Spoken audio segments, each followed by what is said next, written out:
going on, right? It's Rockman3K3. And my name's Leroy, but today, because I look so fly, I'm gonna go ahead and change my name Ooh. to Drip Ketchum. Look at him! Look at oh, nigga. You hate to see it. You love to see it. You love to see it. You love or hate to see it, depending on who you are in this life. Look at him just dripping over. Show him the drip real quick. Show him the nigga, it's like we all, nigga, look out. Yo, I just want to congratulate my man's over here. The drip don't never stop. He been dripping all year, but the last one, came with the real drip. It's the golden plates, baby. You know I got to get flat for this. Man, my boy just came out and said, all right, I got to have a gold. He come in this big suited and booted. My man's out here like he look like one of the villains from The Professional. Like, look here, they better have my money. You're the other assassin. You're the other assassin on the other side. Like, well, look here, baby. I mean, what the money talking about? What the money talking about, baby? And he retired? Oh, I got you. No problem. No problem. Let me pop this collar real quick. I'm G Money's flyer cousin that didn't die. That's right. Am I my brother's keeper? No. I only keep this money player and this drip. Man, about that one. Yo. I mean, not only is he dripping too hard today, but of course he's ready for the Golden Plates Award. We got third annual, baby. Man, third one off rip. And he can't stop.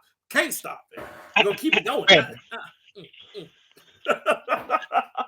Look at ready to do the Harlem Shake in somebody's wake right now. Ooh. Sorry about your loss. Not really, bitch. About to say, then I come in with my 9-later gators on. My 9-later gators, and I step over you. Because you slipped in some dookie, and that just ain't pimping. It's black. Hold on, man. Why my fucking always in the dookie, man? How come I can't be the one walking away 9-later gators? You know? Hilarious, man. Shout out Dave Chappelle. One of the greats. Man, so before we jump into it, just a real quick, just talk about the year, man. Like, how was your year, bro? Like, it's a fucking year, bro. Woo! Man. It's 2021, another year we can kick it, take in the trash. Man, yeah, we just this is another what's I say it's a recycling. It's a buy year for us. It's a buy year. I'm just working on myself. Just working on myself, you know what I'm saying? I ain't try too hard. I ain't want to stunt too hard, but I ain't gonna say it was a throwaway year because it definitely wasn't as bad as 2020. No, but like maybe we getting back into normalcy, maybe. It's a recycle year. Like we're not throwing it in the trash, but we can repurpose this year. We gonna hope for the best. For growth. Right. You know what I'm saying? Like it's definitely the C+ or B+ year. Like it's not bad, but it's not the best we've ever had. You know what I'm saying? Right. So I mean, shit happens. A lot of pluses and minuses. We lost our boy T Daddy. He gone. T Daddy gave us a bunch of fucking refund check, stimulus checks, whatever. Almost went to war. Kanye and Kim got divorced. I can't believe I'm the only one that saw that. I mean, a few other people, but like everybody's like, "Oh my god, I can't believe they." I'm like, they're celebrities. Of course they're gonna break up. But y'all thought they really loved each other? It might have been a hint of love. I mean, they might have been, but that nigga crazy. That nigga, look, he's crazy, but he's okay. We got a new Kanye album. Here we go. got a new Kanye album. That nigga crazy, but he made College Dropout. Like he made College Dropout. He made Graduation. Y'all just can't say that new one because Donda is not terrible. Donda is not terrible. It's just it's not a rap album. It's a gospel album. No, it's not. Yeah, but like, I think Kanye's mode has changed. He's not a rapper anymore as much as I don't fucking know. Kanye stands always making excuses for Kanye. No. See, Kanye is like this now. Y'all don't know. This is the future. I don't call myself a Kanye stan. Nah, because I wasn't. You're not. Cole Jackson is, but you're not. He absolutely is. Because I find faults in a lot of Kanye's work, but I like it. I love his music. I absolutely love his music. I like his old music, but I can't co-sign any of the new shit he doing. So we got a new Drake album. We did. Don't know. I mean, it's okay. What confirm or certified lover boy? Yeah, so you know, and which was alright. I listened to that and Donda, and I was like, okay. I think the real steal, if we talk about music, and you know, the music people gonna come after us. It's gonna be some Little Brother shit, some Root shit. No, because I didn't really see anything new this year. But I gotta say, Silk Sonic is probably the steal of the year, man. Because Smoking Out the Window, boy, that's my thing right Sonic there. Is 8 songs. You can listen to that album front to back. It is smooth. It's smooth like some whiskey. Let me tell you something. Some kids gonna get made off that album. That's all I'm saying, bro. That's new baby making music. I'm telling you. Some women gonna return to the streets off that album. That's bad for the streets. Scott be smoking out the window. I thought she was out here for me, but she for everybody. But also, because of course we are a video game podcast as well. There's a lot of things in the video game industry that came out this year that was really cool. We got sequels to games that came out in 2000. God, sequels galore. We also got, what's the other one? We got a lot of creative stuff. Like we got Game Builder Garage, which is very creative. Had some big surprises of the year, like Tales of Arise was really good, and that kind of opened the floodgates for new RPGs later. Halo came back. The Chief came back. You know what I'm saying? I was about to say, like, bro, 20 years. Man, 20. We've been waiting on that. Waiting. It's like, come on, man. We're like, come on. We Jonesing, bro. Bring it out. We got fucking Psychonauts. Psychonauts 2. Yeah, that was a big one. That was a big drop.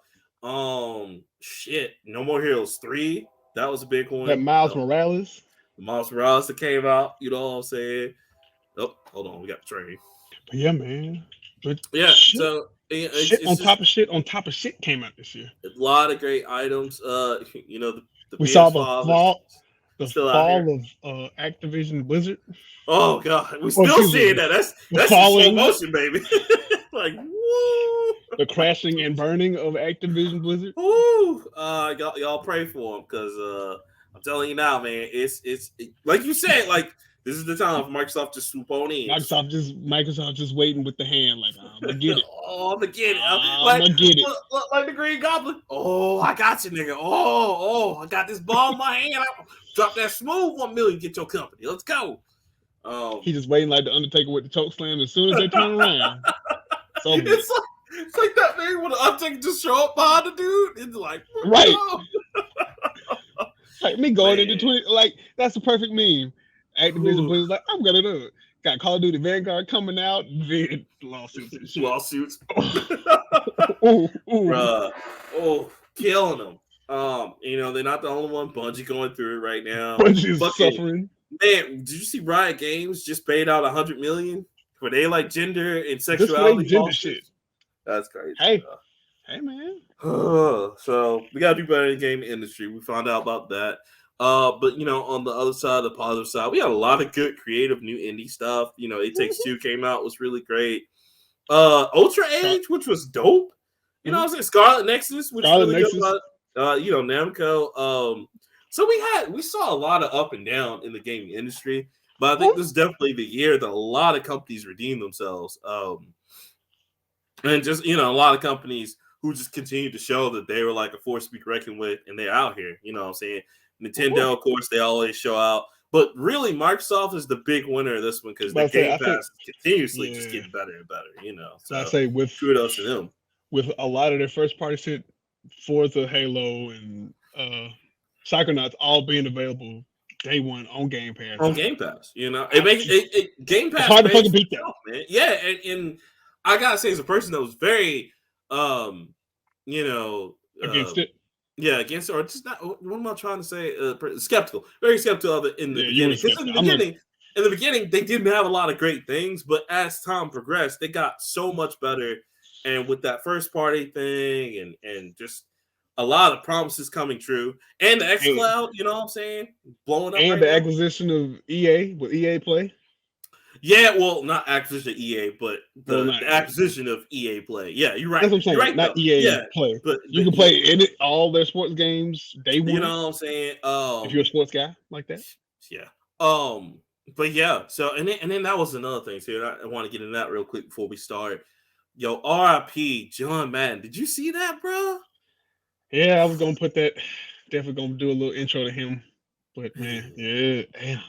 I watched the special for him. I watched the All Madden special for him today, and man, that shit was. Man. So unless you've been hiding under a rock, everybody, even if you're not in the sports, like even I'm not in the sports, but like legendary. you knew about him. He was legendary. John Madden, who started off as just this coach from a college team to the Raiders to all these other stuff. And he was also an all-star linesman as well. You know what I'm saying? He just coached for the Raiders. Oh, he just coached for the Raiders. Okay, my bad. He just coached for the Raiders. I thought he did college team for some odd reason. I don't know why. He was the youngest coach to win a Super Bowl. Yes, he was the youngest coach. With and the he Raiders. Was yeah, right. And yeah. So anyway, all those facts aside, my guy did a lot in the football industry because I mean he studied football. He did a lot for football, stuff, you know what I'm saying? And he commentated a lot for it as well. But he was also one of the first people to take video games seriously to make a good football game. He actually made it a point and argued that it needed to be authentic and to have 11 aside. Football. Yeah, because at first when the guys at EA went to him and they talked about it, Madden didn't want. He was like, "I'm not going to do it if you can't have all the players on the field." He's like, "Because what I've noticed is on all the video games they have a limitation where they only put so many, and so it's thanks to him that we have that. We got true Madden simulators." And thanks to his name and thanks to the people that work for him, like you were able to have the simulation forecast every year for the Super Bowl and things like that. So just thank you, man. Just off the Madden contribution alone, even though it's not as great as it used to be, where it started was wonderful. And thank you to him and his family for doing that. So just 85 years of greatness, man. Man, 80, man. Like I just, it was just unreal to me because I was like, yo, like this was bigger. Because there's only one other name really in the video game industry that, like, when you see his name on something, it's a prestigious thing, which is Tom Clancy. And even when Tom Clancy passed, it was like, all right, Tom Clancy. But John Madden was just like, yo, And see, the thing with Tom Clancy is his family carried on his novels and shit. Oh yeah, for forever. To this day, shit. Right. And Madden will continue, Oh, absolutely. Well, we don't know if it's with the EA, but it will continue. It will continue. We don't know who it's going to be under. But we'll always have a Madden. Yeah, absolutely. It'll live on the infamy, man. So, yeah. So that's crazy. RIP to the GOAT. RIP to the Gizote. All right. So, Mr. Leroy, are you ready to get into it, sir? I'm professional. It was on vibrate. It was on vibrate. It was just not.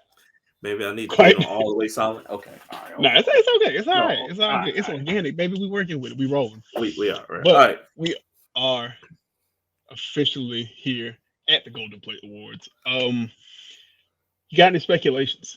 I don't know, man. We got some strong ones this year, man. Like this year was a lot of great games, and I played a lot of games this year. Yeah, bro. Like, I mean, you got a lot of great stuff, a lot of great indie games, a lot of great a lot of good AAA titles. A lot of good AAA titles. A few bombs, but that's okay. We're gonna talk about that too. I'm glad you spoke about bombs because at a welcome edition and the very first tradition that we will start for this third annual Golden Plate Awards. Yes, we're going to call it the Anthem Award. Now, why do we call it the Anthem Award? Well, because our very own Rockman3K3 boasted pridefully and almost. I'm so sorry. Almost what's the word? Signed off. No. Almost guaranteed. Sure, yeah. Almost damn near guaranteed that it would be a 1,000% hit at the game store or whatever. Spoke very highly about it. Made me believe to buy it. And I went and bought it like a dummy.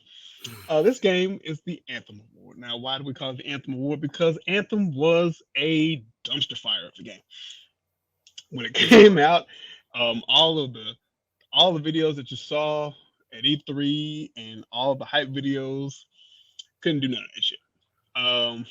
You're gonna be your own Iron Man kind of guy, fly in this suit, do all this kind of shit. Great story, awesome gameplay. You know, Nope. I wish Madden was alive right now, just so he could draw some X and O's over Just all X's and O's the play by play of the trailer and how it just sucked. Man, R.I.P. Yeah. to So, R.I.P. But this year we are starting a tradition of dedicating one game for the year to the Anthem Award because it came out and it just didn't live up to the hype. You know what I'm saying? But we're not gonna do it. We're gonna let our very own man on the street. Is he a man on the street? No, he's not a man on the street. He's a man on a mission. Man of culture. Man of culture, but he is really passionate about this game.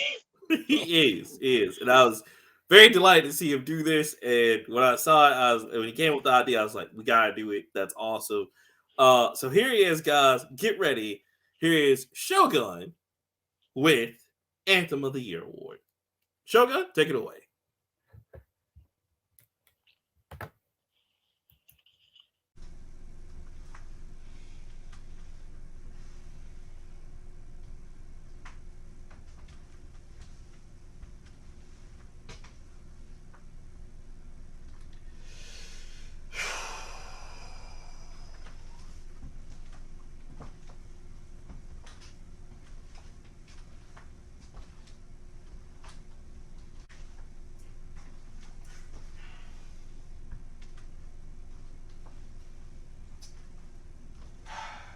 Well, you know, it's that time again.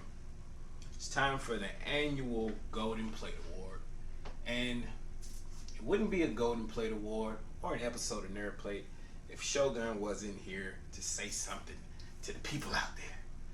Well, I've been tasked, and I actually asked for this assignment. I wanted this assignment. I craved this assignment because I've been wanting to talk to these guys about one of my favorite gaming series for so long. But honestly, I don't think just a regular segment would do it justice. So we had to give this game an award. It won an award. But first, before I get into that, let me talk to you about one of the biggest issues in gaming today, and that's called hype. Hype. People are hyped to play these games because gaming is one of the largest businesses out there. It's actually eclipsing movies, if you believe it or not. But honestly, just let's talk about this for a minute. One of the biggest games that had everybody in the industry hyped and ready to play was Anthem. Anthem came out with the dreams of you being able to pilot your very own mech suit a la Iron Man, where you could fly around the world with all of your buddies, saving the planet, rescuing, getting new loot, and just being the coolest badass on the internet. And guess what? When that game came out, it failed. It plummeted. It was a pile of, I can't cuss here, but you get it. I'm gonna put a dolphin noise right there. But it's a big old steaming pile of, and if you talk to all your friends, you're like, hey guys, this game looks pretty cool. I can't wait for it to come out. I'm gonna buy it day one. And guess what? When I bought it, or actually when I played it, I was like, oh, this game, it don't look like the commercials. And all the cool stuff I saw in the commercials, can't do it in the game. I don't think this game's that good. It was terrible. It was a horrible experience. To this day, I'm still mad at Rockman, but we're cool, whatever. But nevertheless, Anthem would not be the only game that ever built up that much hype. This year, we're gonna give an award for the next Anthem. The Anthem to be the Anthem Game of the Year. The Nerd Plate Anthem Award goes to none other than my favorite franchise, Battlefield.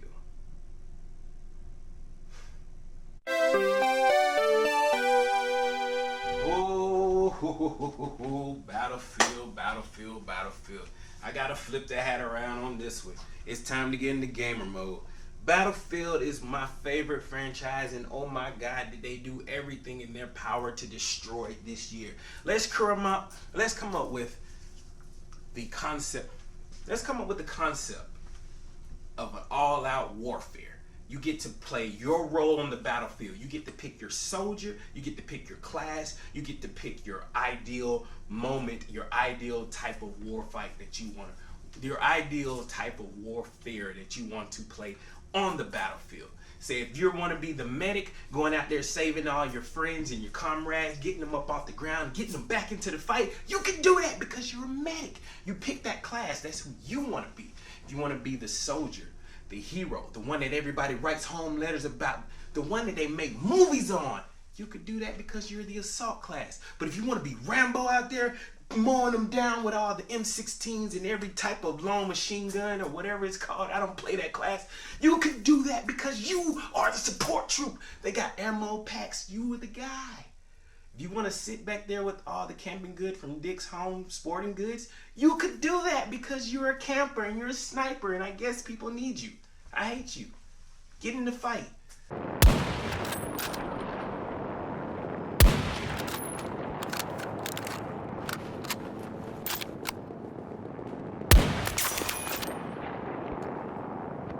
You could do that. In previous Battlefield games, you get to choose your class. You get to choose your role on the battlefield. This year's Battlefield 2042, they said, screw it. We don't care. Kick it out the door. We don't need it. You get to play whatever you want to be. If you want to be an assault guy with all the ammo packs and drones, you can do that. If you want to do the sniping with a rocket launcher, you can do that. Let's make everybody accessible to all the tools. It doesn't destroy the gameplay. Guess what? It does destroy the gameplay. It actually makes the game lose its identity. That's the #1 issue with Battlefield. What is this?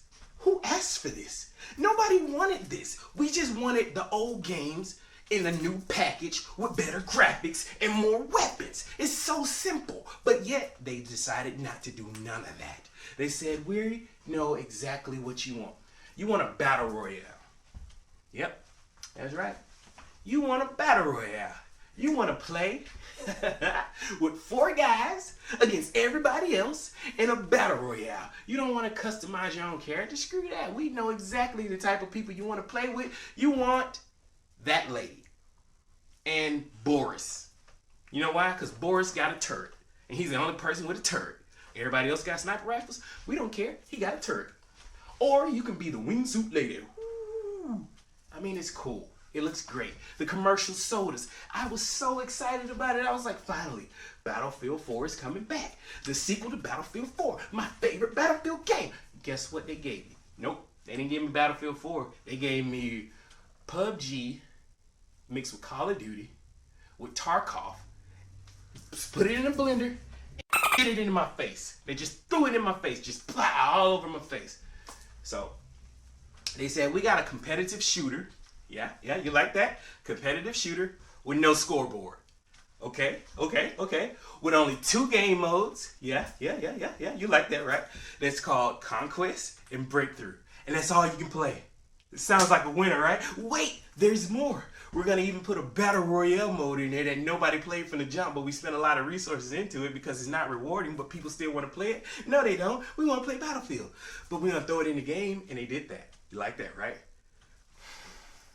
Battlefield does so many frustrating things that as a fan of Battlefield, I can't understand why would they even put this out there with the logo, with the name, with the stamp saying that this is the new Battlefield. And it's not. This game is trash. And what makes it even more trash is that you compare the previous games that had something as cool as Levolution where a whole building comes down versus this game where you get a tornado that doesn't destroy anything. You just get to ride around it with your parachute because that's kind of cool. I don't know.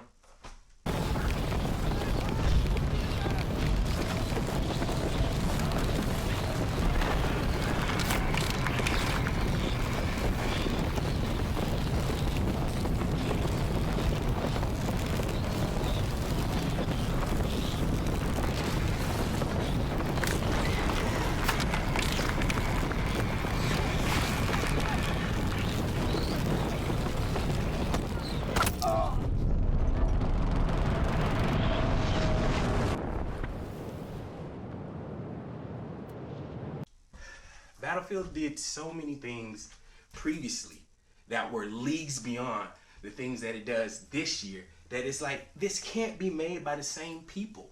And then when you compare what you thought you were gonna get with the videos, the promotional videos, and you're like, oh my God, look at that. We're doing this stupid cool Battlefield things. And then when you get the game, you can't even do that. Jesus Christ, they just added Team Deathmatch as if that was something cool. Bro, you released a competitive shooter without Team Deathmatch. How does that happen? How are you in business? Who have you been talking to? Because it's not the gamers. You don't listen to us. Hey, I know EA. You got all the money in the world. You don't need me. I'm just some internet troll guy on the internet shooting videos through my phone. But guess what? I spent $100 on this game. And I feel like you just crapped in my face. You took all of the good times that I had with my buddies, and we tried to force ourselves to have fun with it. But this game is just broken. It is broken beyond repair. That's why Battlefield 5 has more players playing it currently than Battlefield 2142. And it's the brand new game. And you know how I started this whole segment off with hype? Oh yeah, the hype train is dead because Season 1 is going to continue up until March. That means they're not going to change anything else with this game up until March. The only saving grace for this game is Portal. Portal is where you can play all of the original, not even all, but the majority of the classic Battlefield games into one mode. It lets you mix and match different elements of previous Battlefield games into one battle. It is cool. But the problem is it shows that this game could be so much better if it didn't lose its identity in the process of trying to create something different. When people are having more fun playing the old games than the new game that just came out, you got a problem. And the fact that you can pick and choose what type of game you want to play in portal mode shows even more missing features, like no server browser. You can't pick the certain type of stage that you want to play on. You just got to keep going in rotation and playing these same games. And even if you play a map that's kind of cool and introduce you to something new, you find an issue on it. Like maybe they'll put a target on top of a building. Hey, that sounds like an interesting point. But when the only way to get on top of the building is to get into an elevator, and then once you get up to the rooftop, the opponent team, your opposing team, has a tank on the roof. Wait a minute, huh? How you get a tank on the roof? Well, in Battlefield 2142, you can just drop in any kind of weapon you want from the little crossbar. I mean, Battlefield is a cool game in concept, but in execution, it fails over and over and over and over again. So here at the Nerd Plate, we got the Golden Plate Award, and I gotta give Battlefield 2142 the first annual Anthem Award because your game had built up so much hype and goodwill with the community just to have you shit in our face. I hate to see a studio go down because the EA is trying to make changes, but as a long-term Battlefield fan, I cannot recommend for anybody to play Battlefield or spend money on this game. It's horrible, it's trash, and it doesn't deserve the money that I gave it or the love and the time and the energy that I put into it. And I can talk about it because I played a couple hours. See the little screenshot below. My name's Shogun, and I'm dropping the mic on this one. You deserve nothing. Not even the energy that I put into making this video or the time that Rockman and Leroy has put into showing it on this podcast. I'm dropping the mic because I'm done with this.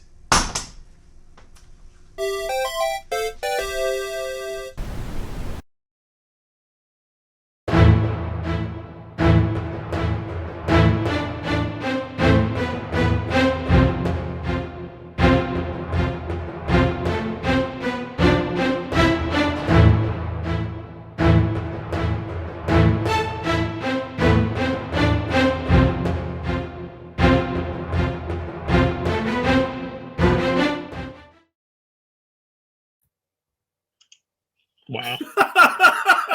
Yo! Wow. That was a lot. Man, The whew, disrespect. boy. My guy dropped the whole mic on them I'm for about to that one. The whole mic. Him upset for real. And he really was. So I feel his pain. And I want to say I totally agree with him 100%. because we were all actually big Battlefield fans. I mean, we were even at one time. I know you're not so much, but we were because we played like 2 or 3 of them. You know what I'm saying? Mm-hmm. 4 was like the pinnacle for us. And then after that, I kind of just dropped out. I was like, all right, I'm done. Couldn't ever get into a match again. So right, you know what I'm saying? So it's just like,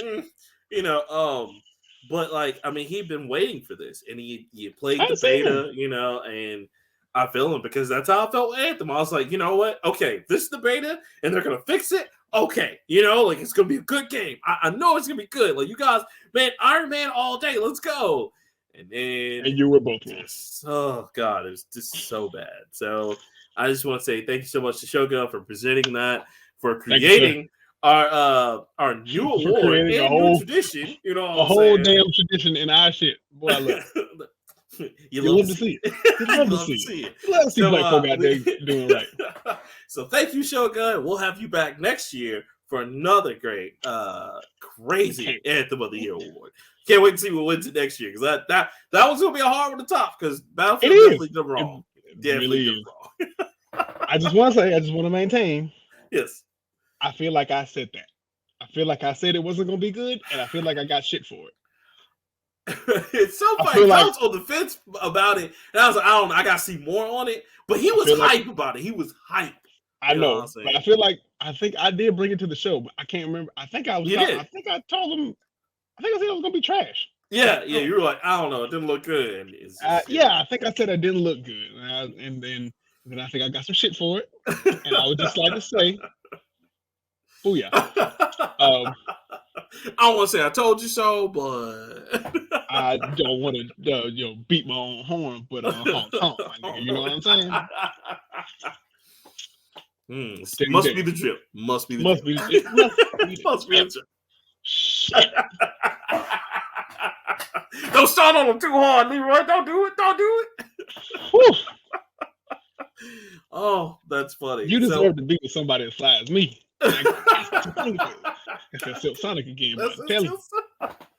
Boy, so many kids made to that. So we're gonna move right along to this next one. Now, Leroy, this next one's one of yours. It is the most streamable game. Yes. Because now, unfortunately, and I've been very torn with this because I want to be part of this. I want to be cool. I want to be the streamer. I want to be like, hey, y'all, check my Twitch out.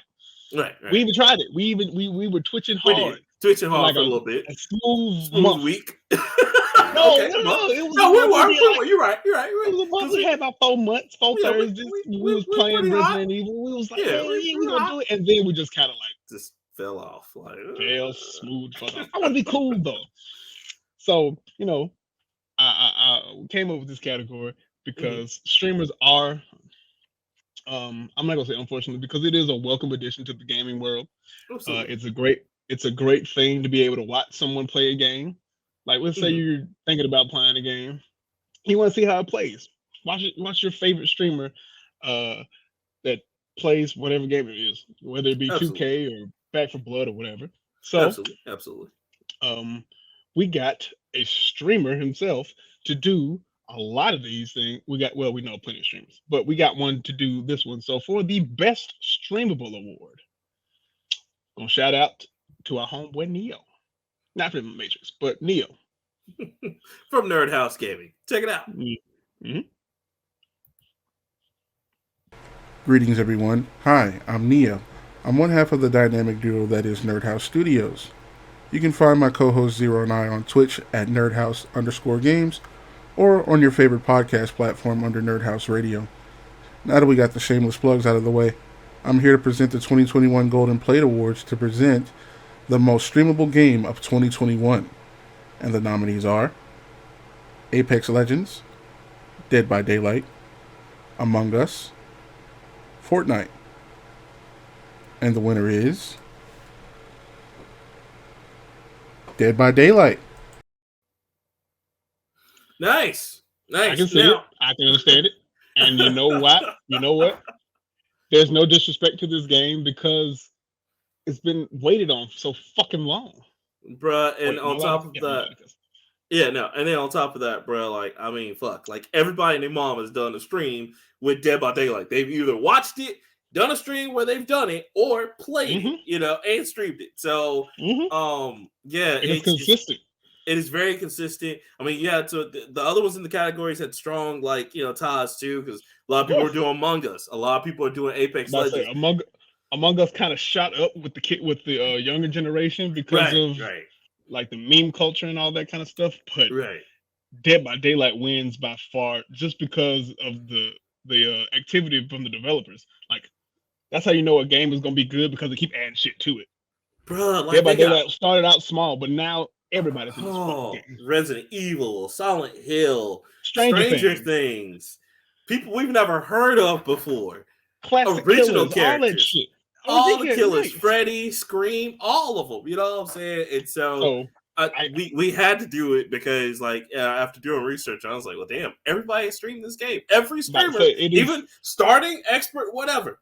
Dead by Daylight is on there. Dead by Daylight. It is one of their streams, so it's pretty crazy. Congratulations to Dead by Daylight and the creators of that. That shit was dope. So yeah, we had to recognize it. So speaking of recognizing, now you know here on the show we like to recognize great things, and we like to recognize games that also have improved. Now you may have heard us make jokes about a lot of games, of course, Anthem, Destiny 2. Somebody started playing. right. We're gonna talk about that later. Tom Clancy's Breakpoint. A lot of games just started off really weak. No Man's Sky was another one that just boy, when that came out all those years ago, it was not what they promised. And they just now this year, they just now got to where it's okay, it's a lot of what they promised. And you see that a lot with game preview games. That's the new like genre now, because you know Ark Survival, it's kind of the same way, where it started off in one place and now it's completely fucking different. Yeah, different. So here to present the most improved game of the year, we have the great Yuki Chrissy.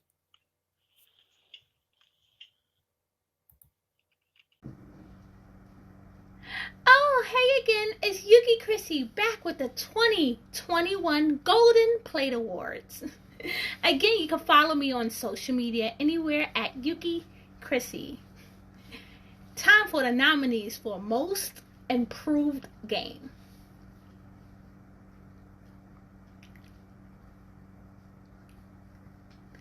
Destiny 2. No Man's Sky. Tom Clancy's Ghost Recon Breakpoint. Fallout 76. And the winner is Destiny 2. Bye, guys. Disrespectful. Disrespectful. So, chicanerous. Horrible. I don't like it. I don't like it. So now there are a lot of strong contenders for this most improved game of the year. I had to go with Destiny 2 though, bro, because Destiny 2, now they've gotten away from Activision and Blizzard and they got their own thing going. It actually does have a story. It actually does have content. And it's actually a good game now, which is really sad because had they started this way, it probably would have been like right along with their plan of having the 7-year plan. They planned for both games, you know, Destiny 1 and Destiny 2. It must be good enough. You playing the shit, so right. I mean, me and the crew are playing it now. Now, it's not to say that I didn't pay attention to any of the other games, because I actually have been playing Fallout 76. I actually have been playing Breakpoint, and they did have big improvements this year, especially Fallout 76. I was about to say, Fallout 76 definitely went up. Yeah, I was this close. I was like, I'm gonna get it.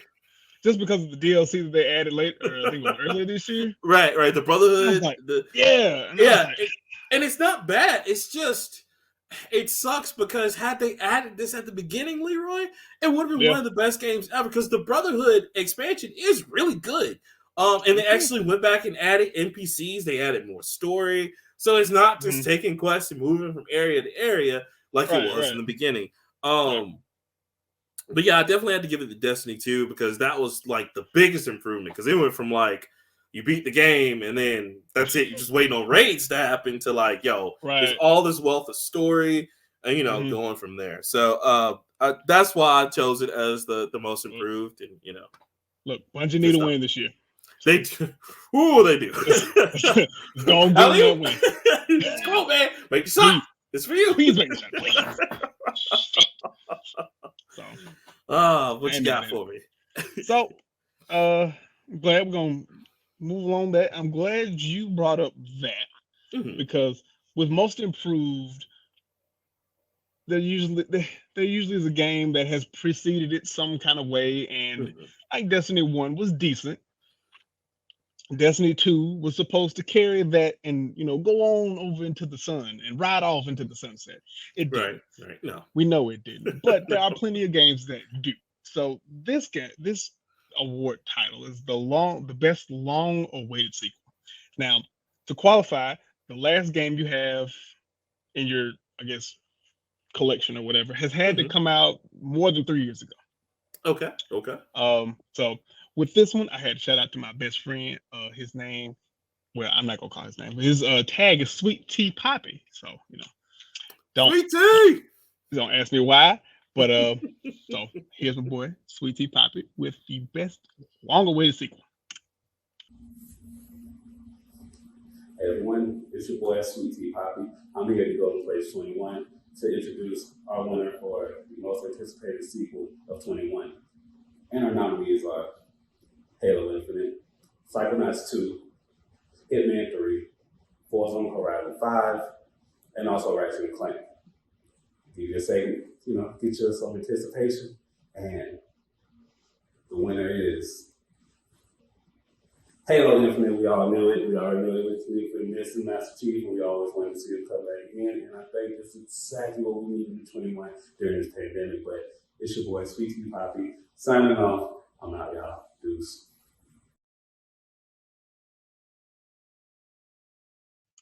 You love to see it. You love to see it. Just wanted to say I called it. Yes. Perfect. And it's wonderful. I gotta say, man, I can't disagree with that pick. Halo Spider Chief is back, and he is better than fucking ever. Listen, we needed that. We were looking out here in the streets for it. We found it. Just really great stuff, man. I can't go on about how much the sequel needed to just really work, because when they first showed Halo Infinite, it was a disaster. You know what I'm saying? People made fun of it, and it wasn't so bad. It was improved, but there was some stuff like the Greg meme that was hilarious, and a few other stuff. But what they did with this game was great, because it just a little bit I played, because I think I'm on chapter 3 right now. Just with the anchor shot, the shooting, the Spider Chief. You're right. Man, how many times you picked up a fuel cell and just threw it at the face and just man, what? So give that shit. It's great. So kudos, congratulations again to 343 Studios or Industries. I'm sorry for killing it with Halo Infinite, because it was very phenomenal, very phenomenal. Great sequel to the series. Something we all deserve. Master Chief is back, baby. I love it. Love it. I hope he's back to stay. Right. Because you know what? We need Chief out here in these streets. Now, I'll tell you what else we need to segue into our next one. We need some new shit. Now, the old shit we can respect. We already know. And I'm an old school gamer to the day I die. You already know what it is. Nintendo to the death of me. But we also got to big up our new independent stuff that comes out as well. And here to help us do that today is Miss Serenity with best new indie game. Check it out. Hey y'all, that's Serena here. I'm here for the 2021 Golden Plate Awards. I'm a scuffed variety streamer on Twitch. You can find me at softspokenserenity.ttv or on Twitter at bakaserenity. Alright, now what you've all been waiting for. The nominees for the best indie game of 2021 are Spiritfarer, Anvil, Steel Assault, and Ultra Age. And the winner for the best indie game of 2021 is Ultra Age! Bye. Respect! Bruh, Ultra Age was so good. Now, they had a lot of the best new indie was probably the hardest pick for me and for everyone else when I talk to people about it, just because there were so many great games that came out on indie that year. You had Death's Door, you had all the different little like Dark Soul, like Soul Lights, you know what I'm saying? Roguelites. You had a lot of those. But I narrowed it down to those because I was like, yo, these are the ones that definitely influential. Like, you know, Spiritfarer was definitely influential, even though it did come out technically last year at the fall, which you still kind of count for this year too, because you know how they are with summer and fall shit. But it's still putting out some great DLC. Steel Assault was really good. It came out earlier this year, and it was dope. Hard as hell, but it was really good. Not to be confused with Steel Battalion. Right. God. But Ultra Age, I had to go with that because Ultra Age was so good, and it had no kind of publicity. Only thing I saw on it was a YouTube video, and I was like, I gotta get this game. And I mean, I got it, and it was great. So shout out to them. It's a very small studio. I don't remember the name. I apologize, but guys, go look it up. Ultra Age is phenomenal. Best new indie. Thank you. That such a great game. I'm still playing it now, so you know I love it, and it is out on all 3 consoles. Go check it out. Really, really good. Respect, and I'm glad you done it. See, I'm glad we're flowing, baby. We're flowing because you got best new shit. I wanted to highlight something that I think it's a very niche group of gamers that appreciate shit because you know you got audiophiles, you got sneakerheads and shit. Right. You got people who appreciate the aesthetics. So I wanted to highlight the best designed game. It flows, the mechanics work, it looks beautiful, it looks wonderful. And the way it plays just kind of gets your juices flowing. You know what I'm saying? The game drip right there. The game drip. Right. That game drip, baby. So I had to reach out to my homeboy Nick, and he's gonna tell us what the best design game of 2021 is. Nick, holla at him.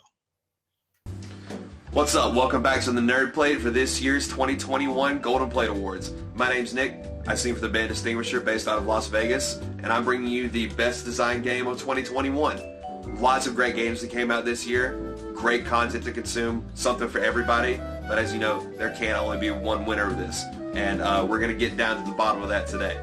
Our nominations are Forza Horizon 5, Ghost of Tsushima Director's Cut, Ratchet & Clank Rifts Apart, Final Fantasy VII Intergrade, and Kena Bridge of Spirits.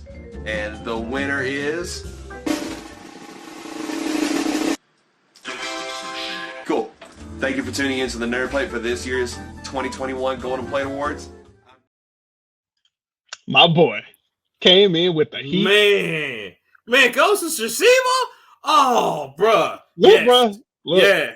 Beautiful. No arguments over here. Woo! That game is fire. Now, guys, I'm still playing that one because I'm very. Why are you still playing this game? Why? Because I want to do all the side quests. I'm sorry, man. It does not take that long. I know. And then I'll be playing other shit too. You do be playing other shit. But I need you to finish that because we still got to talk about that ending. And then we gotta get into multiplayer too because I heard that's fire. So yeah, yes. You ain't experienced the multiplayer. No, because I don't want to do it. I want to. If I'm gonna play the game, you don't play single player all day until I beat. We can do the multiplayer. I know we can. I heard, and trust me, I'm working on that shit. But you know what? I love it because this is true. From the grass fields to the battlefields to the falling, the boxes, all that shit, man. The wind, like the villages, so authentic. One of the best authentic games of our time. It'll never ever be another one like it. No. Never. If it is a sequel, I don't want it because the shit wouldn't do the first game justice. Well, I don't know. They might. I don't know. Shit. It was so good. But yes, I highly recommend this game, guys. I'm 100% behind this choice because it is so good. It's so beautiful. Like sometimes you could just sit there and watch it, and just to watch how beautiful everything looks, and it's a welcome addition because, like me, I was feeling myself, and I bought Sekiro: Shadows Die Twice from software, right? And I thought I was bad, and then I forgot. Oh man, this is a Souls. Oh no. So for this to be the second samurai game that I bought, within the last couple of years, and that being so beautiful. Like, I had to make sure that my TV was 4K and I had HDR enabled and I had everything flowing for performance. Yes. Jesus, bro. Oh my God, it's like a movie. It's like the movie that it was based off of. Especially if you take the HUD off. Mm-hmm. And you put the black and white filter on, like, it's so good. And guys, even and this is from Sucker Punch, correct? Mm-hmm. Like, which is, guys, this is something they've never done before, and they did it right, and they did it so well that they even brought more commerce to Tsushima as an island over in Japan right now. As a matter of fact, they've all been made ambassadors. It's crazy. So kudos to that game. If you have not played that game, stop what you're doing. Go buy it right now. If you got a PS5, buy the new director's cut. It's beautiful, flawless. You gotta have it. It's great. Love to see it. Love to see it. And speaking of what we love to see, speaking of that design, now that's a cool concept. I'm gonna jump off that real quick and jump on to something that's very close to it, which is best new creative game. Now with this, we've seen, a lot of creative games come out this year, a lot of new ideas, a lot of new titles. And I'm happy to say that there's a lot that I definitely played that I loved. I know Leroy's the same way. I mean, he just talked about one that, was just beautiful.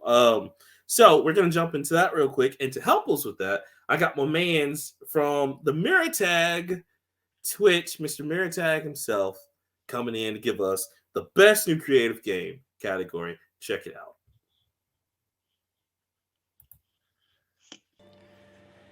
Hey everyone, my name is MirrorTag, and I am here for the 2021 Golden Plate Awards. You can find me over on Twitch, twitch.tv/MirrorTag. I got it right there. So let me list out the nominees for Best New Creative Game. We have Game Builder Garage, Scarlet Nexus, 12 Minutes, and It Takes Two. And the winner is Scarlet Nexus. All right, thanks a lot for having me here, and come check me out on stream sometime. We have a lot of fun there. All right, bye. Can't hate it.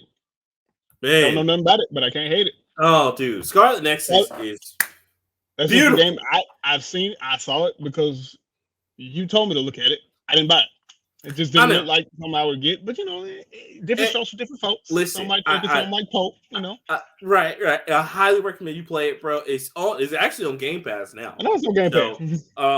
It's really good. Now, this was another tough one because, of course, you had stuff like 12 Minutes, which was really good. Yeah. And you also had, what was the other one that he mentioned? There's another he mentioned. It Takes Two. It Takes Two. I like really It good. Takes Two. I enjoyed It Takes Two. It was very, like, especially like if you're playing that with someone else. Had a lot of moments. Yeah, like a lot of team moments in that one. So I definitely enjoyed that one as well. But I definitely went with that because it was Scarlet Nexus was a lot of action. It was very creative, and it was really cool because it combined the elements of a good action game and a lot of what Namco did from God Eaters and kind of putting it together. So I really loved it. I'm still playing that now. One of my favorites. I love it. And you can even integrates into the anime. So if you're able to watch the anime on YouTube right now, they actually give you quests that you can go on and do. Really, really awesome. So if you hadn't played it, go play it now, guys. It's really good. Scarlet Nexus. Great game. Again, from Namco Bandai. They did an awesome job with that one. So thank you for that. I respect it. Moving straight along from that, we mentioned games. It Takes Two is a game you need help with, right? Mm-hmm. So it's a lot of games that you don't really necessarily need help with. But one of the fun parts of games is you can play online. Best multiplayers, man. Of course, there's your Call of Duties, there's your Halos, but we want to see which one's the best. So I'm gonna shout out to not a guest podcast, a sister podcast. That I fucks with pretty much on the regular because they be blowing the message feeds up and I love them for it. So I'm going to shout out to the Solar Scouts podcast. Solar Scouts? Who the best multiplayer game is. Ladies. Hello, nerds. My name is Cat Burglar. And I'm Fox the Gamer.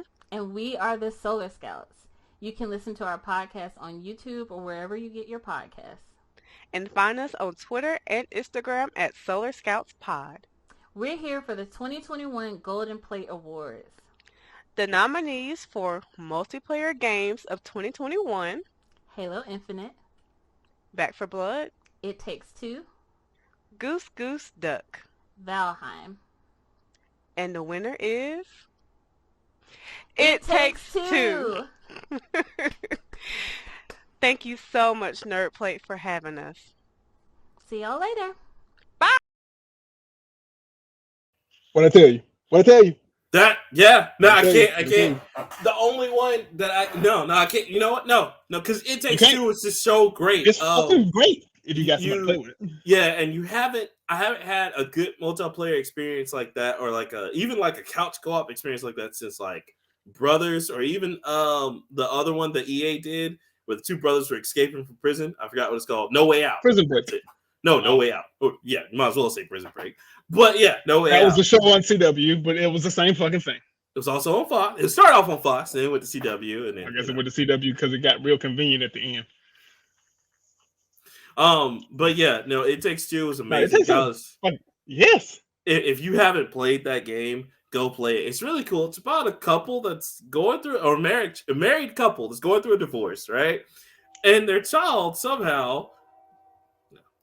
But yeah, It Takes Two was just, phenomenal. And like, again, it's about a married couple whose kid has some kind of magical powers, and it shrinks them down into these two, like, just crazy, like, it's basically a Bug's Life.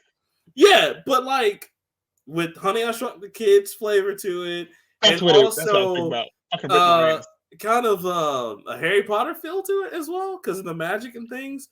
But it's got some crazy stuff in it. But you guys will love it. And you have to go through. You have to, I think, defeat all 5 of the totems that the kid has that magically links the couple. It's crazy. Anyway, really, really good. Teach you some life lessons while you're playing it. Crazy stuff. I enjoyed it. Loved it, and I can definitely see why I got multiplayer of the year. Because yeah, you're going to play that with somebody because you need someone for the puzzles and you need someone to do actions simultaneously, which is really fun. So I highly recommend it.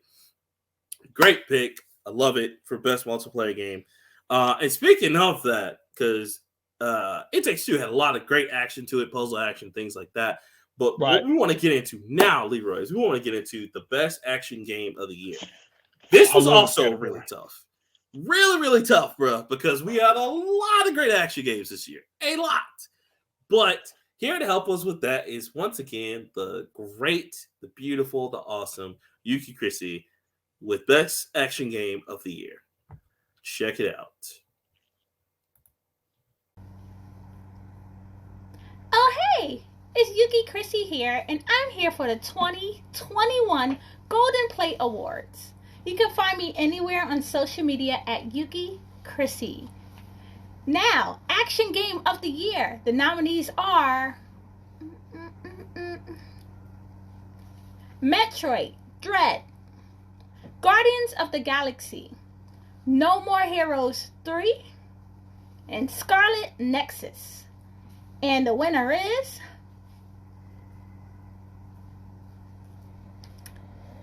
Guardians of the Galaxy. Bye, guys. Look, great game. Look, I'm gonna say I ain't gonna hold you. That game did what Avengers was supposed to do, bro. Oh my god, I was just about to say that, Leroy. I don't know how you get out of my head, bro. Get out of my head. I'm just saying. Oh man, Avengers started off so bad, and Guardians. I had to download Guardians of the Galaxy myself.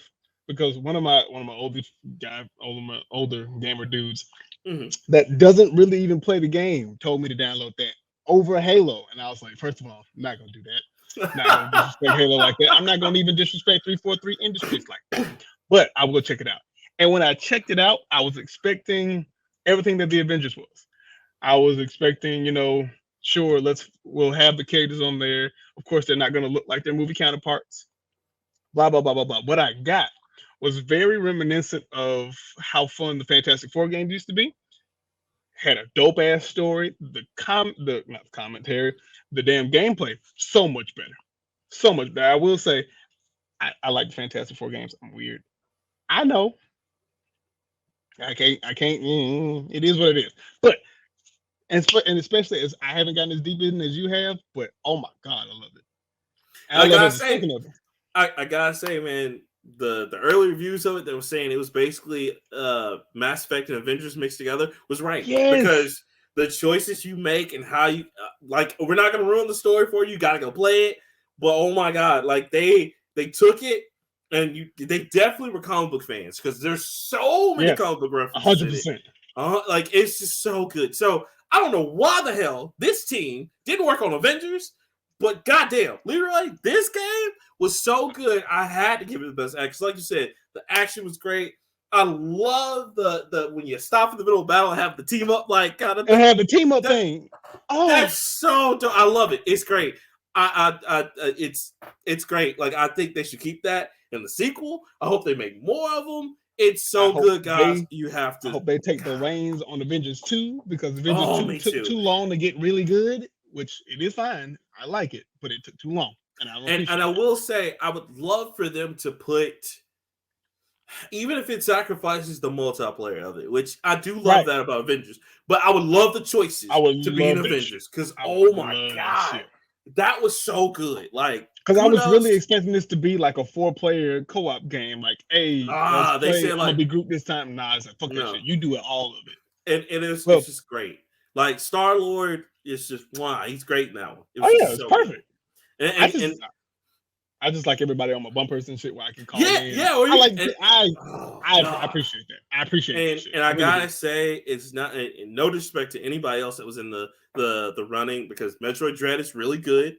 And trust me, it was for me being a Nintendo fan and even Leroy loved Metroid.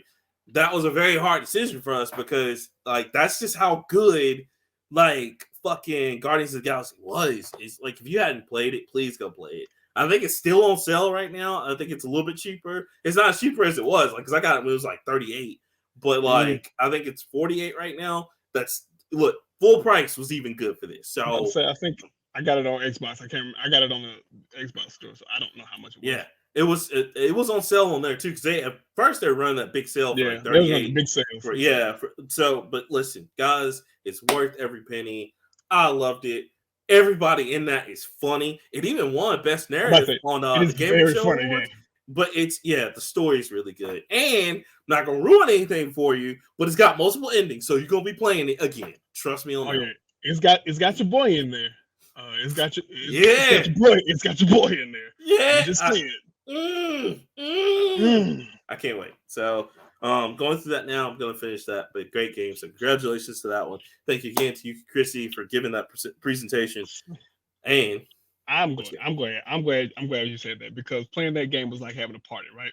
Mm-hmm. And I would be remiss if I didn't have a situation for games that you play at parties. You know, yes.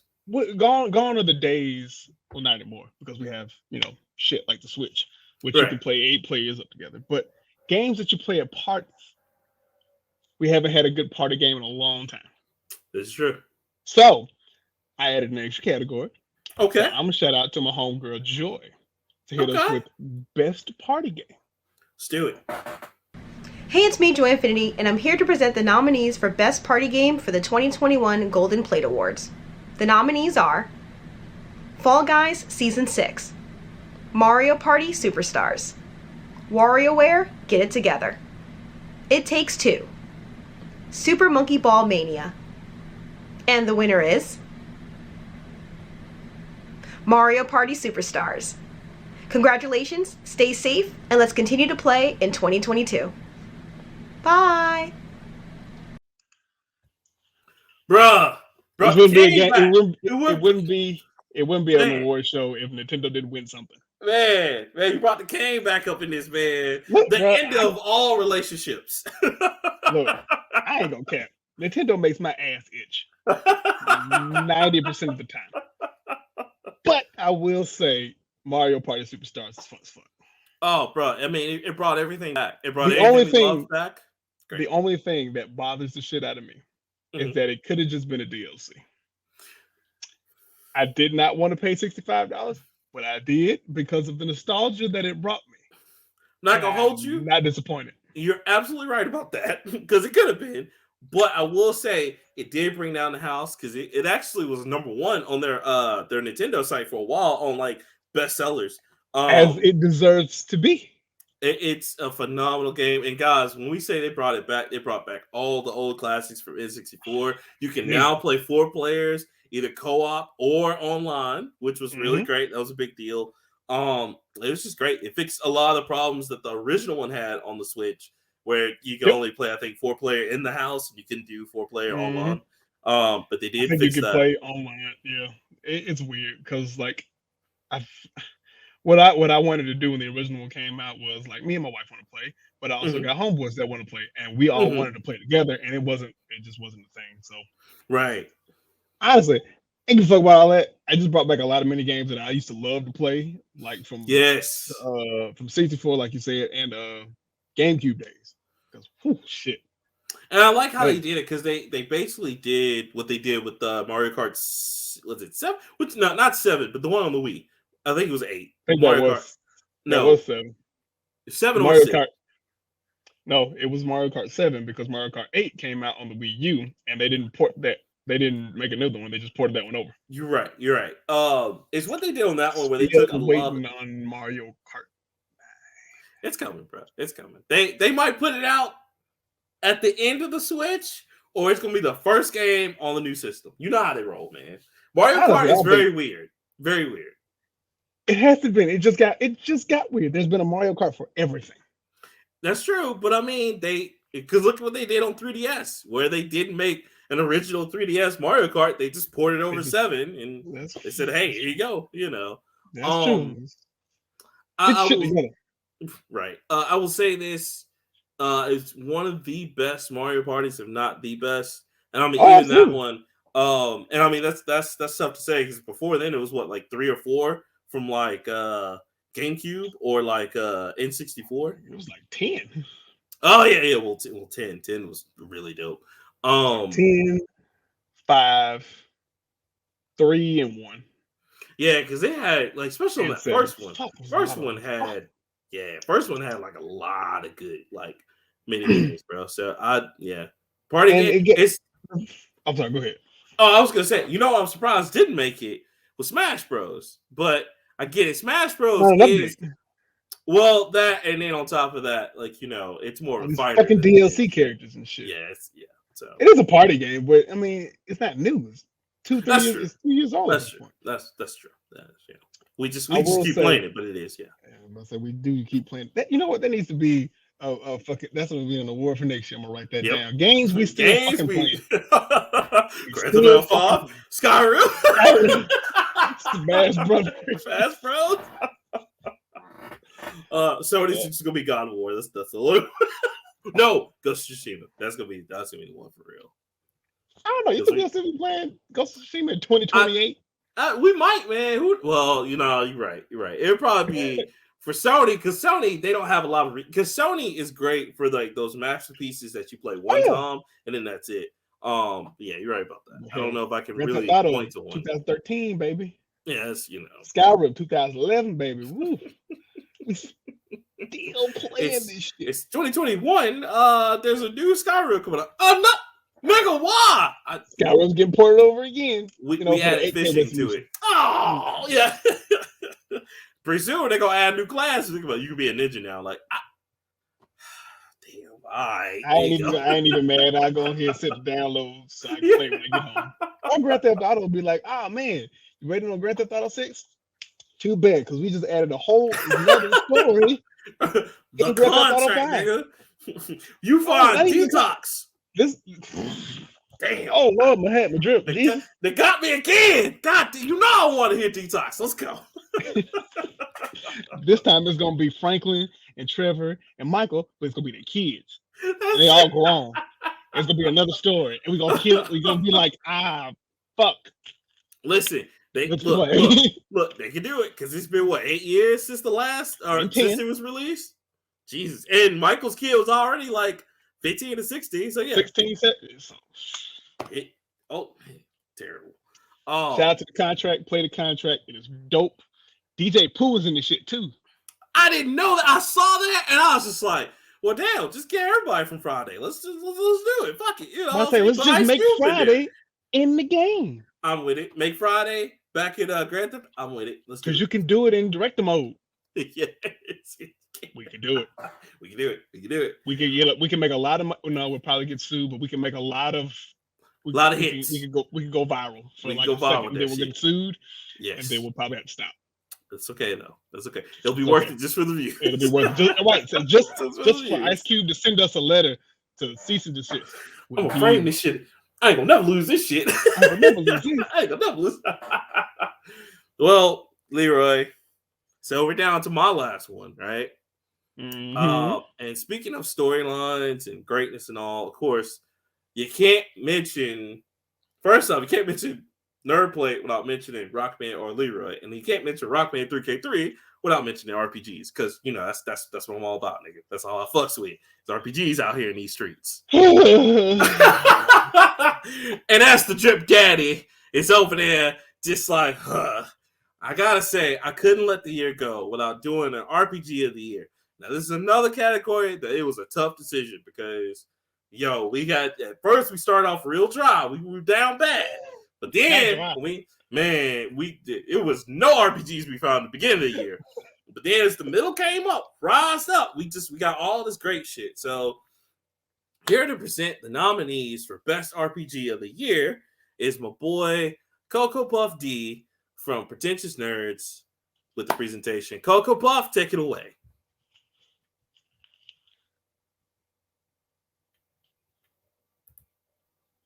Hello, everybody. It's me, Coco D, of Spotify and YouTube's Pretentious Nerds, and I'm here for the 2021 Golden Plate Awards. This year in RPGs, we have the nominees Tales of Arise, Pokemon Brilliant Diamond, Shin Megami Tensei 5, and Wise 9 Monstrum Nox. And the winner is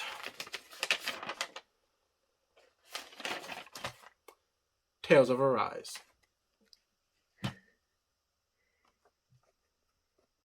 Not gonna lie, wasn't really expecting that one. Bro, I had to go with that one. Tales of Arise basically like flooded the market with great RPGs after it came out because it was just so good. Everybody in the RPG world was like, RPGs are back, let's go. Because there were some strong contenders this year. Shin Megami Tensei 5, which was a masterpiece. I'm still playing that one. I was really expecting Pokemon to take it. Pokemon Brilliant Diamond. Pokemon was, and that was another one that was a big. We didn't think we were gonna get that. Nintendo kind of came out the last minute with the alley-oop, like, hey, we got you another Pokemon this year. Right. Excuse me, as well as like the sleeper hit, East 9, Monstrum Nox, which was really good. East 9 is a great RPG in the long-running East series. Love that. I've always loved those. But I had to give it to my man's Tales of Arise from Namco Bandai once again. It was just good. It had everything we wanted in RPGs. It had, a good storyline, great action. It had the grind. It had side quests. Everything we wanted. Again, still playing that one. Loving every bit of it. It was just a very addictive game. And when I'm not playing Destiny or when I'm able to play video games, I'm not busy, I'm definitely playing Tales of Arise because it's just so fucking good. So just shout out again to Namco Bandai. And again, that's not to say any of the other ones were sleeping because all of those were great contenders, but I had to give it to that one because that was such a great game. I love it. So I love it. Man, well, that's a lot of fucking categories, but of course we got to do this last one. You already know, cuz. Now we didn't pick one this year because this is as to quote you, somewhat of a democracy. So that's I it. love this somewhat. We'll get into that. We'll talk about that shit off the camera, but it's fine. So we're going to give our own individual games of the year. Now, what came behind your decision of your game of the year, at least? Man, so with that, there was a lot of like, okay, how much did I love it? How much did I play it? How much did I get like into it and how much did it grab me like for the year and what really stood out to me about it. And I think the influence that it had on me for the year, as opposed to the other games I played and why, I chose it. I think that really plays into that. And it was, again, a lot of great titles because, you had a lot of surprises at the end. You had a lot of surprises in the middle. And like I said, just at the beginning of the year was very slow because, we thought COVID was going to completely kill a lot of games. Shit completely. Yes. Yeah, like we really thought we weren't going to get a lot of these games until later. But a lot of these companies did what they had to put them out, and they're great. So I think that's what really influenced me. Is just like, what grabbed me, what kept me going, what always pulled me back in, what influenced me the most. And I think that's why I chose what I chose. What about you? What kind of? No, literally everything you just said: playability and longevity, and how many times do I keep going back to it? All right. So, that literally everything you just said. COVID is a fuck COVID. Fuck COVID.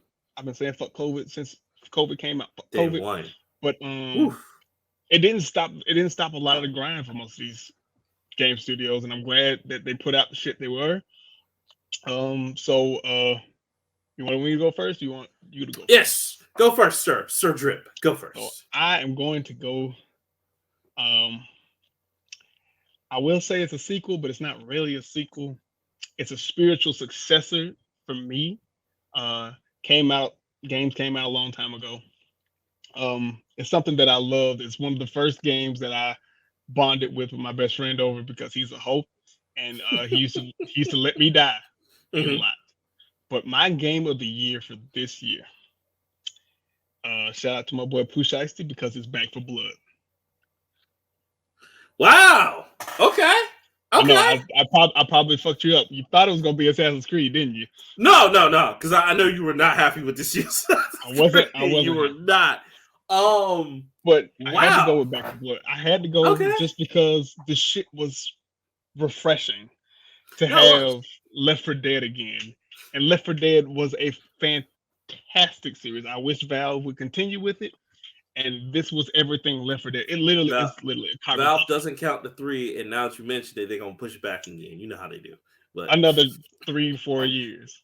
But God, watching the videos for the game looked great. Playing the game made me feel like I was in high school again because around high school was when Left 4 Dead 2 was out, and me and my buddy Sweet Tea Poppy would play this shit online, and he would leave me to die faithfully at least every time. And now let me ask you this, for a number of reasons too.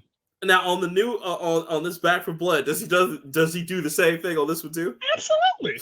Now the reasons he'll lead me to die are always varying, but I can always count on 3. If I take his favorite gun, if I take his favorite character, and no, those are the 2 constants. Those yeah. No, I can see that. Because we had the same argument that we had back in 2010. He had it in 2021. Like, get off of him. That's my character. I was like, I don't, but I want to play as him. All right, and he even said, you know what this means, right? And I was like, yeah. And sure enough, it fucking happened. And for me, it was just refreshing to have those memories kind of flood back. And he probably does remember. He probably doesn't. I don't know. But just to have that kind of fun with my friends again was just refreshing to me, and I appreciate it. And even without them, going to play it solo, not solo, but not with my friends, but with other people or with the bots if you unlucky enough to get it that way. It was just fucking great, man. And I honestly think Back for Blood deserved a lot more, and I hope it gets a lot more content to it. The story is fantastic. The gameplay is great. Second that. And it's true because like I could say when I played it, we played it those 3 times together, and then even when I played on my own, I felt that Left 4 Dead. I think it was very cool. Their own version of the because and for people who don't know, the guys who worked on this, they actually did work on Left 4 Dead. That's why he said like it's the successor. Literally a carbon copy. And it is. And it's a great thing that works because man, the new zombie AI in this one.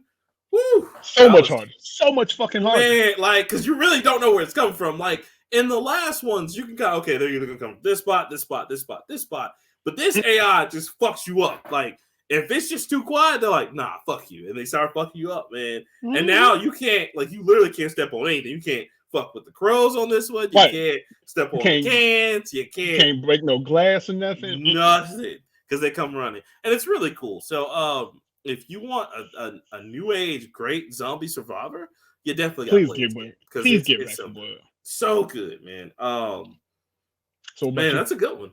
Wow. So okay, well, my game of the year from Rockman3K3. It's gotta be Tales of Arise, man. Tales of Arise. And I gotta say, so when you talk about RPGs and anime have a long time standing of being very reminiscent of each other. They have a lot of similarities. You watch a lot of character development, you watch your character train, you are training your character in the video game.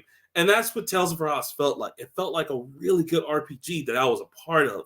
And I'm controlling the narrative to see it through from beginning to end. And it's one of the best stories. And like I said, I'm still playing through it right now. I haven't finished it. But just where I am, we've been through so much already. There's already been so much character development. I love where they're going with it. I can't wait to finish it. But it checked off everything for me. It looked beautiful. And I'm not even like, oh, it had the best graphics ever. And I'm not a graphics person. Y'all know that. But like the watercolor graphics from the anime feel of it just felt really good. And it's actually surprisingly one of the first PS5 games that I have that's actually like a PS5 physical, not just to upgrade up, but I have a physical copy of it. And it's beautiful. To me, it should win Game of the Year. Just off that, because it's so beautiful and the characters are so relatable. They're the lovable anime characters you grew up with. You'll love it. And again, I haven't even met all of the characters in the game. You know what I'm saying? Right. But it's just so good, the ones I have met, and I can't wait. I can't talk. I can't wait to meet the other ones in it because it's just so cool. So kudos to them again. Namco Bandai killed it this year. And I just want to say congratulations to them. They're making another Tales game because that one kind of resparked the Tales franchise. So I was like, yes, let's do it. Let's do it. So I'm really happy. But between that and Scarlet Nexus, man, I was really happy with them this year as a company. And I mean, more so than I was with Square, because Square Enix has a lot of things coming down the pipe for next year. But a lot of their good stuff is like the old stuff or either Project Triangle, which is going to be really good. So, but that's my game here, man. That's like shit. I feel it. Man, so, bro, it's a lot of honorable mentions. I gotta say, we gotta have some honorable mentions. Yeah. Talk about the honorable mentions, man. I gotta give Far Cry 6 an honorable mention because Far Cry 6 was is It's really dope. That's another one that's underrated, but it's really good. I do enjoy it. That's, to me, it's the one thing Ubisoft ain't fucked up yet. Right. Oh, they another one. They going through it too. Oh, jeez. They need a win. They need a win, Jesus. They do. Oof. Halo Infinite came out too late in the game. I feel like had it come out a little earlier, but that multiplayer was fucking fire. No, and the story. The story is really good too. Like before the game came out. I know, even before the game came out, the multiplayer was really good because it was classic Halo. It was just what we loved. That's it. You know what I'm saying? And that's all I wanted. It was another one that kind of took me back to Halo 3 multiplayer, which was and still is legendary and goated. Taking that shit, you guys are probably playing in fucking college, but I was playing it in middle school because you guys are old. It's okay.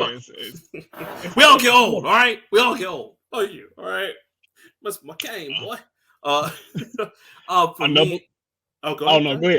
No, I was going to do another one. Okay, yeah. I mean, I just want to interject real quick. For me, honorable mention I want to mention is, of course, No More Heroes 3. How, man, my boy Travis Strikes Again, man. Ooh, man. Shooter 51 consistently makes hits with No More Heroes every time. And I mean, he did the same thing with this one. I'm still waiting on your journey to where you're going to go through all of that's going to be hilarious. I'm trying to finish this one. It's really good. I know y'all like, man, you won't finish shit. I do. It takes me. It just takes some time. So much time. Another honorable mention I wanted to mention too was wanted to mention Still Assault. That was good. You know what I'm saying? Another really tough indie game, but it was a lot of fun. And yeah, I also want to say Metroid Dread was going to be like that's my runner up to like game of the year. I wanted because like I've been waiting for that shit, and we were just like, yo, come on, man, come on, bring it out. And I mean, Nintendo finally put it out this year, and it's really good. So you know, kudos to them. It's not perfect by any means, but it's really good. You know, my runner up was actually Resident Evil 8 or Village, whatever you want to call it. Bruh, that was another because good getting into it makes it replaying it right now. It's a really good game. I know Resident Evil is taking its twists and turns and has gotten away from the story, but I like Ethan as a protagonist. I just want to see his face. Because show me his face. Come on. The motherfucker we still don't have the face. We still don't have it. They literally didn't even make a face for him. That's how mysterious. Yeah, but like they literally Capcom didn't even make a face for him. That's how mysterious he is. It's crazy, bro. It's crazy.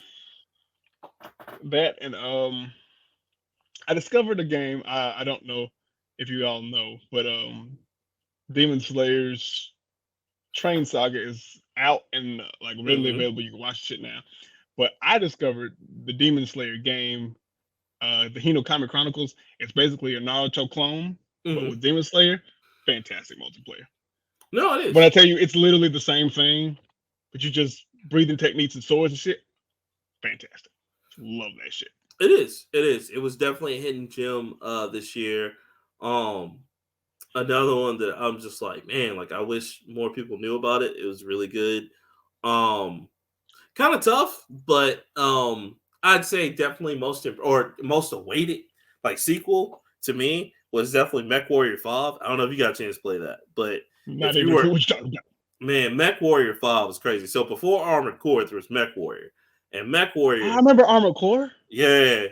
That's like Armored Core was like the console version of MechWarrior, and MechWarrior was on PC only until they started porting it over to Xbox and shit like that.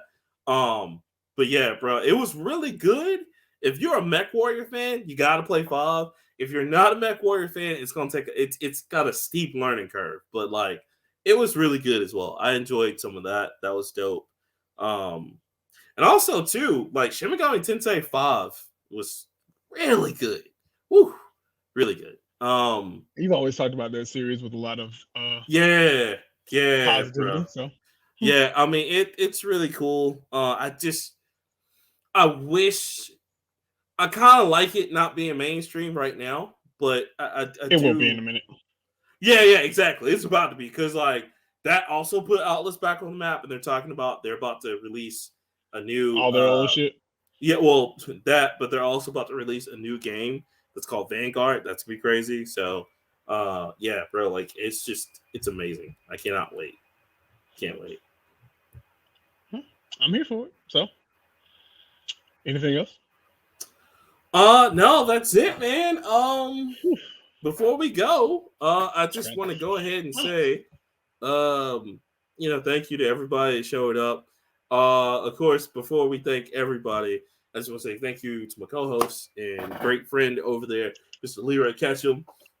We got another year in the pipe, bro. Like, we made it. You know what I'm saying? And it's crazy that we've been doing it since it seems forever, but here we are back again, another year. And just thank you, bro, because I couldn't have done it with anyone else. And Speaking of anybody else, I saw the previous, not this previous podcast, the podcast that you were on beforehand. I saw that guy in Best Buy.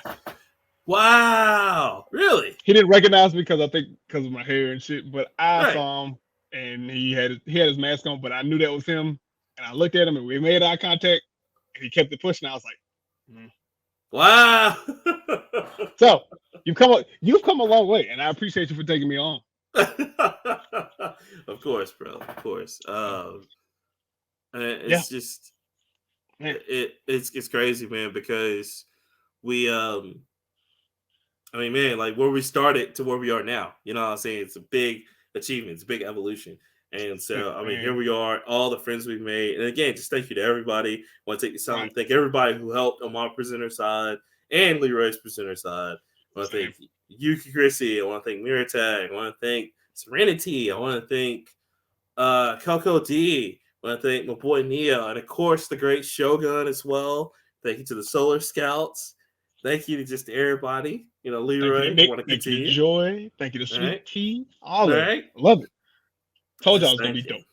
Man, and so it's great. And we do this for you guys. And this is like an every year thing, man, because we put so much work into it, man. We do. We love it. And when I tell you this guy over here creates so much shit, and I just come in and curve it a little bit and make it, pop. That's why I need you. I got a lot. I just need you to bring your shit down.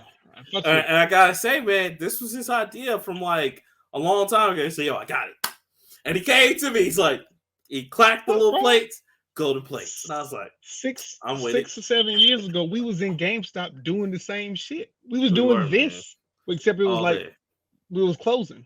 Right. God forbid it was a damn Tuesday and we had to do Wednesday and we had to do price changes. We just be sitting in here and doing this shit all fucking night.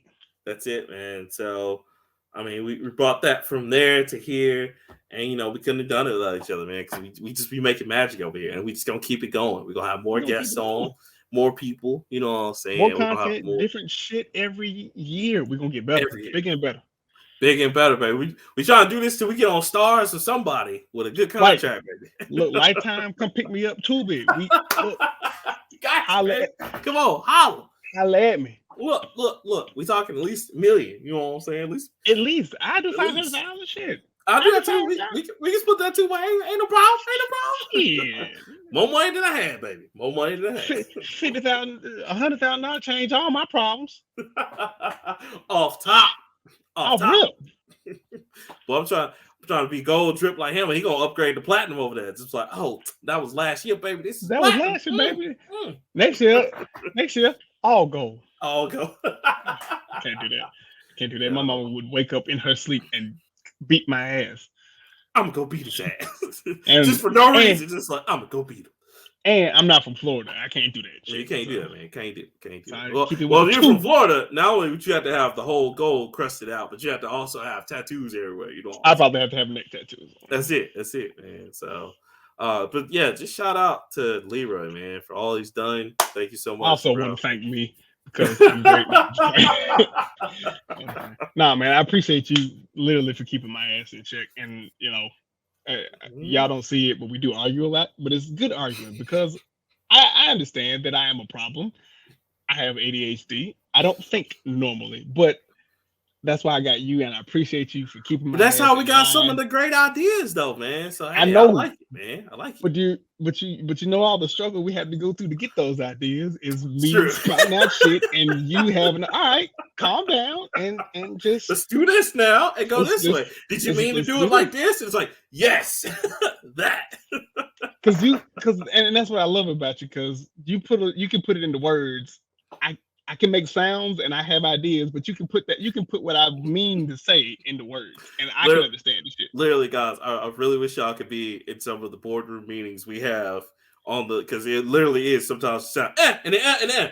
So you want to change this font to this font? Got you. I communicate with grunts when I get excited, and fuck it works. It does, man. So it's just we keep putting out great shows year after year. And, this is it. It's the final one, man. And we taking a break. Fuck it. Take a long break. You know what I'm saying? We're gonna be back though. We just trying to get fresh. You know what I'm saying? We try to revitalize ourselves. You know what I'm saying? Leroy got a whole family out here. You know, I gotta get some shit together over here because everything. I'm about to say, do you have a family now? Man, it's a brand new. Might be brand new everything, cuz brand new.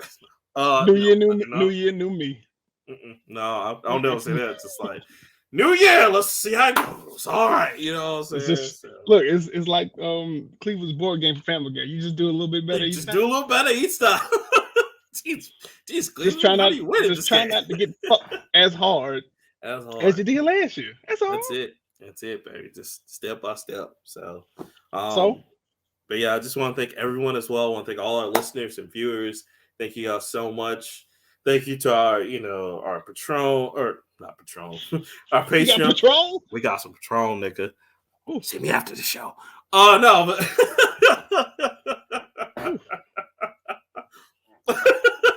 like I'm ready. Oh no.